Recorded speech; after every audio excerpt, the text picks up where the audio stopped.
Dear friends, welcome to Help TV. In previous lecture, I have discussed the basic series and parallel combination of the resistors, capacitors and inductors. In this lecture, I will discuss the basic difference between the AC circuits and DC circuits.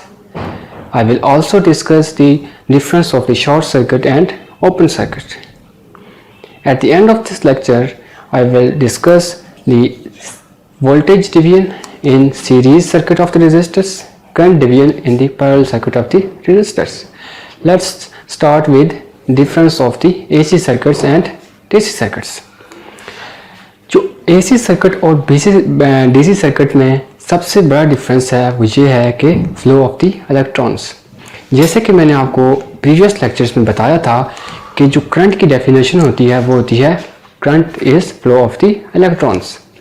Okay, ऐसा circuit जिसमें electrons flow कर रहे हैं लेकिन उनकी direction change नहीं हो रही, तो ऐसे सर्किट को हम कहेंगे डीसी सर्किट।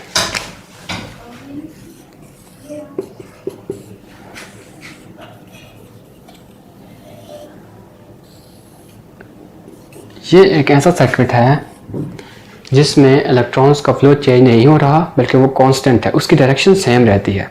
ओके, जो डीसी करंट होता है वो हमेशा फ्लो करता है only in one direction. Okay, अब अगर हम बात कर लें एसी सर्किट्स की, तो उसमें जो फ्लो ऑफ द इलेक्ट्रॉन्स होता है वो चेंज होता रहता है with respect to time. For example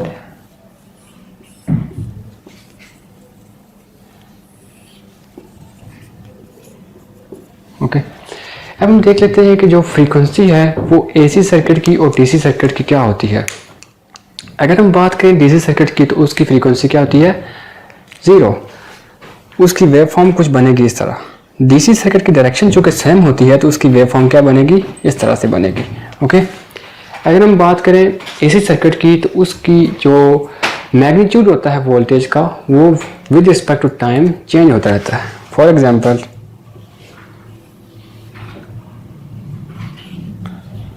okay, उसका मैग्नीट्यूड चेंज होता रहता है। अब हम बात कर लेते हैं कि एक जो जनरल सा क्वेश्चन है कि एसी करंट और डीसी करंट में कौन सा ज़्यादा डेंजरस है। ओके, इन दोनों वेव फॉर्म से आप ये जान सकते हैं कि इन दोनों में से कौन सा ज़्यादा डेंजरस है। आप अगर डीसी करंट को देखें तो ये है कि ये इसका मैग्नीट्यूड हमेशा कांस्टेंट रहता है, ये चेंज नहीं हो रहा होता। जबकि जो एसी सर्किट है उसमें वोल्टेज है कभी हाई होती है कभी लो होती है, तो एसी सर्किट में आपके बचने का चांसेस ज़्यादा हैं, जबकि डीसी सर्किट में ज़्यादा डेंजरस होता है और इससे बचना मुश्किल है। तो डीसी सर्किट जो होता है वो ज़्यादा डेंजरस होते हैं।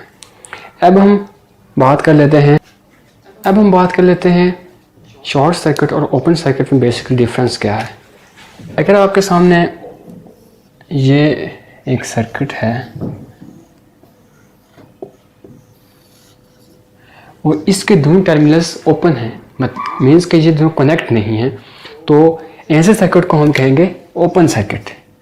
और ऐसे सर्किट की जो रेजिस्टेंस होती है वो होती है इन्फिनिटी।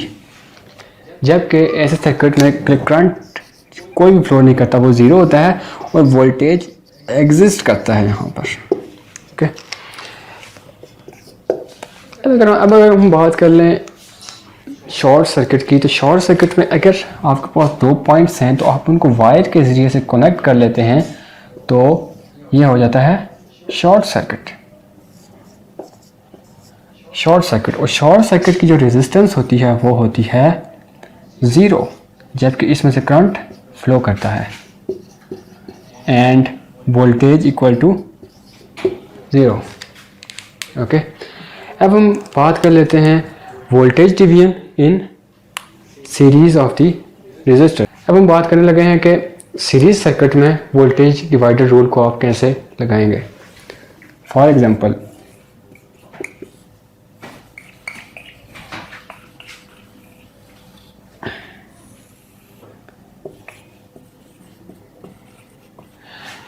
हम इसके जो फार्मूला है वोल्टेज डिवीजन रूल का वो हम ड्राइव करेंगे इस सर्किट से कि आप किस तरह से वोल्टेज डिवाइडर रूल लगाएंगे। तो सबसे पहले हम ये लिख देते हैं कि यहाँ पे जो करंट होता है वो है I, ये है V इनपुट। तो अब सबसे पहले हम इक्वेशन लिख देते हैं, वो है करंट तो हमारे पास इक्वल टू होगा I1 इक्वल टू I2, क्योंकि सीरीज़ में मैंने आपको पहले बताया था बेसिक कॉन्सेप्ट्स में कि सीरीज़ में करंट हमेशा सेम रहती है जबकि वोल्टेज चेंज होती है। अब हम वोल्टेज का लिख लें तो क्या आता है, V is equal to VR1 plus VR2। हमने इससे लिखा, हमने अगर इस रजिस्टर के अक्रॉस या इस रजिस्टर के अक्रॉस हमने अगर वोल्टेज फाइंड करनी है तो हम कैसे फाइंड करेंगे। तो सबसे पहले VR1 और VR2 है। अब हम VR1 हमारे पास क्या हो जाएगा, IR1 प्लस IR2, क्योंकि करंट मैंने अभी बताया आपको वो सेम रहती है। अब यहाँ से आप करंट को कॉमन ले लें तो क्या बच जाता है, R1 plus R2, R1 plus R2। अब यहाँ से हमने निकालना है I, तो I क्या आ जाता है, V और R1 प्लस R2। अब हमने फाइंड करना है VR1 और VR2। तो VR1 हम कैसे फाइंड करेंगे, VR1 हमारे पास किसके इक्वल होता है, IR1। अब इसमें I की वैल्यू पुट करें तो क्या होता है, R1 divided by R1 plus R2 multiply bye V, ये क्या हो गया आपका VR1। अब अगर हम फाइंड करना चाहते हैं VR2 तो वो हम कैसे फाइंड करेंगे, VR2 will be equal to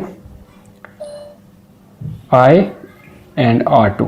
इसमें I की वैल्यू पुट करेंगे तो क्या आ जाएगा, R2 divided by R1 plus R2 multiply bye V। तो सीरीज सर्किट में अगर इस तरह n रेजिस्टर्स भी लगे हों तो आप किसी भी रेजिस्टर के अक्रॉस वोल्टेज फाइंड कर सकते हैं किसी पॉइंट में। Okay, so voltage divider rule हमें हेल्प करता है सीरीज रेजिस्टर सर्किट में वोल्टेज फाइंड करने के लिए किसी भी एलिमेंट, किसी ब्रांच के अक्रॉस। अब हम बात कर लेते हैं करंट डिवाइडर रूल के बारे में, जो कि हमारी हेल्प करता है इन पैरेलल सर्किट्स में रेजिस्टर के। सिमिलर टू प्रीवियस सर्किट हम करंट डिवाइडर के लिए एक सर्किट ड्रॉ कर लेते हैं और उससे फिर उसका फार्मूला को ड्राइव करते हैं।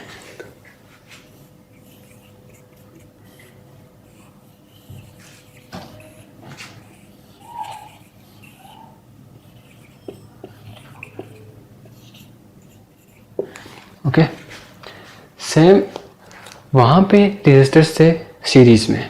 तो यहाँ से हमने क्या सीखा कि जब भी रेजिस्टर सीरीज़ में होंगे तो हम कौन सा फार्मूला लगाएंगे, वोल्टेज डिवाइडर रूल। जबकि जब रेजिस्टर्स होंगे पैरेलल में तो हम कौन सा फार्मूला लगाएंगे, करंट डिवाइडर रूल। इसको हम क्या कहेंगे, करंट डिवाइडर रूल।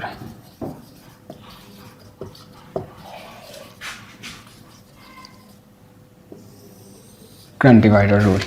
ओके, अब करंट डिवाइडर रूल में क्या होगा, सेम है बट इसमें करंट की ज़्यादा हम देखेंगे।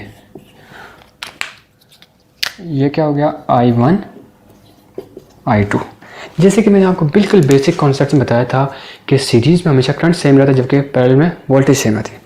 अब हम देख लेते हैं, अब I इक्वल टू किसका हो जाएगा, I1 प्लस I2, जबकि V क्या आ जाएगा, V1 equal to V2। Okay, अब हम सबसे पहले क्या फाइंड कर लेते हैं, V1 हमारे पास क्या हो जाएगा, I1 डिवाइडेड बाय R1 और V2 हमारे पास क्या हो जाएगा, I2 divided by R2। I1 और I2 आ जाता है। ओके, अब हम बात कर लेते हैं अगर फॉर एग्जांपल हमने फाइंड करना है I2, तो I2 हमारे पास यहाँ से अगर हम फाइंड कर लें तो क्या आता है, V और R2, V और R2 आ गया।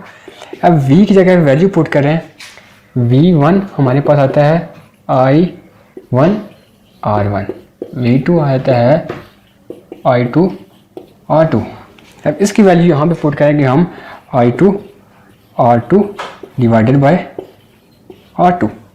अब I2 की वैल्यू हम इक्वेशन नंबर, ये इक्वेशन 1 कर दें और पुट इन 1। हम इसको इक्वेशन नंबर 1 में पुट कर लेते हैं। जब हम इक्वेशन 1 में पुट करेंगे तो क्या कैसे आएगा, I इक्वल टू I1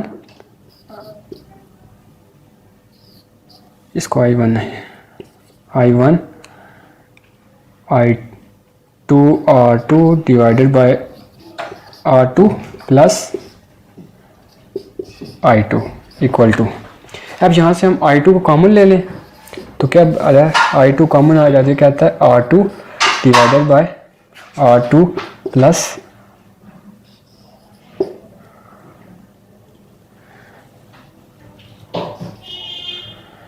+1 आ जाता है यहाँ पे, ठीक हो गया। अब यहाँ पे क्या बचाता है, I2 will equal to R1 plus R2 divided by R1, okay, ये आ गया। अब यहाँ से हमने क्या फाइंड करना है, I2 फाइंड करना है। तो I2 फाइंड करना है तो हमारे पास क्या आता है, I2 will be equal to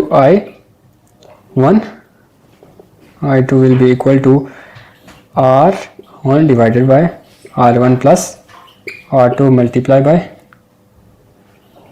I। सबसे पहले हमने I फाइंड किया, I से हमने I2 फाइंड किया। सिमिलर टू, बिल्कुल सेम इस तरह आप I1 फाइंड कर सकते हैं।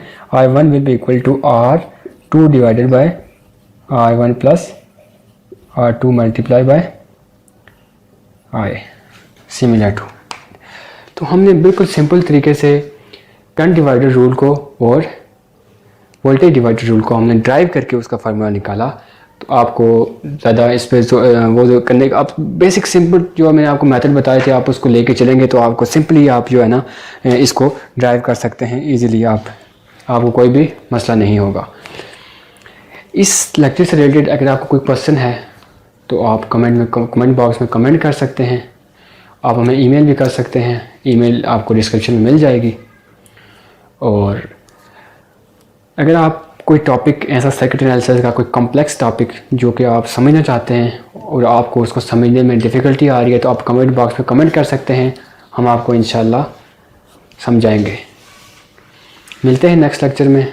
Till then stay blessed, stay inspired, thank you.